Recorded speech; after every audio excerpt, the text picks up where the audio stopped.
பிரண்டை வந்து ஆர்டர் வந்தது 5 கட்டு வாங்கி பண்ணியிருக்கேன். 5 கட்டில் வந்து உள்ள உரிச்சு எடுக்கணும். உரிச்சு உள்ள இருக்கிற சொலைய மற்றவங்களாம் நீங்கள் நல்லா பார்த்துருப்பீங்க.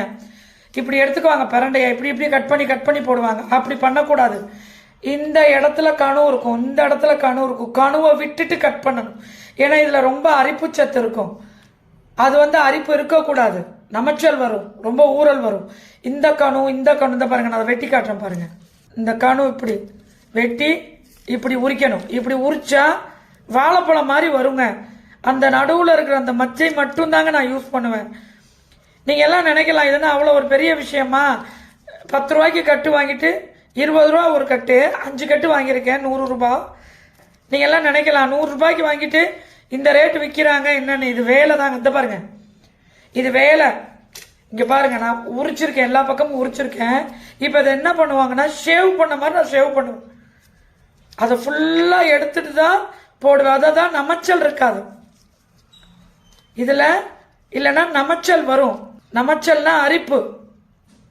இது எல்லாத்தையும் நம்ம கிளீன் பண்ணணும். விலைவாசியாக பார்க்காதீங்க, அவங்க பார்க்குற வேலையை பாருங்க. ரெண்டாவது, அதை விட பெரிய விஷயம், நல்ல பொருளை கொடுக்குறாங்க. 5 ஸ்டார் ஹோட்டல் போடுறீங்க, 4 ஸ்டார் ஹோட்டல் போகிறீங்க, கார்டு எடுத்து ஸ்வைப் பண்ணுறீங்க. எவ்வளோ செலவாகுது, எவ்வளோ பில் போட்டிருக்காங்கன்னு கூட நிறைய பேர் பார்க்குறதில்ல. நான் ஒரு ட்ரிப் ஒரு ஹோட்டலில் போய் சாப்பிட்டேன். ஒரு பாயாசம் எக்ஸ்ட்ரா வாங்கினேன், நல்லா இருந்தது. திருப்பி ஒரு 2-3 பாயாசம் வாங்கினேன். எல்லாரும் சாப்பிட்டோம். அது நான் கேட்டதுக்கு பாயாசம் ஃப்ரீ தாங்க அப்படின்னாப்புல. கம்மி தாங்க, நான் பார்த்துக்கிறேன் அப்படின்ட்டாரு மேனேஜர். கடைசியில் பில் பார்த்தீங்கன்னா 250 ரூபா போட்டிருந்தாரு. ஒரு பாயாசத்துக்கு 25 ரூபா போட்டிருந்தாங்க.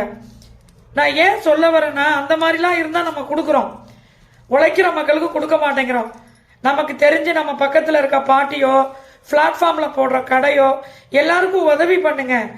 அவங்க வந்து வாயில் பொய் கிடையாது, நேர்மை தான். வாங்கி கொண்டு வந்து உங்களுக்கு அப்படியே விற்கிறாங்க. அவங்களுக்கு சப்போர்ட் பண்ணுங்க.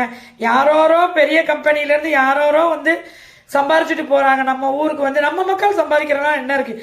மிஞ்சி சம்பாரித்து அவங்க என்ன பண்ண போகிறாங்க? சாப்பாட்டுக்கு தானேங்க, வயிற்று சாப்பாட்டுக்கு தானேங்க செய்கிறாங்க. நீங்கள் எல்லாரும் விலை கேட்காம அவங்களுக்கு உதவி பண்ணுங்க, ஹெல்ப் பண்ணுங்க, ஆதரவு கொடுங்க. நீங்கள் அவங்களுக்கு பிச்சை போட வேண்டாம், அவங்கள கை தூக்கி விடுங்க, அவங்க ப்ராடக்டை வாங்குங்க, அதுவே போதும்.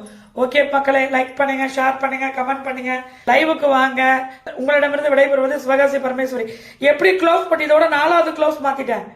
ஒரு வாரத்துக்கு அரிப்பு இருக்கும், மேலெல்லாம் அரிக்குது, ஒரு வாரத்துக்கு அரிப்பு இருக்கும். Okay bye.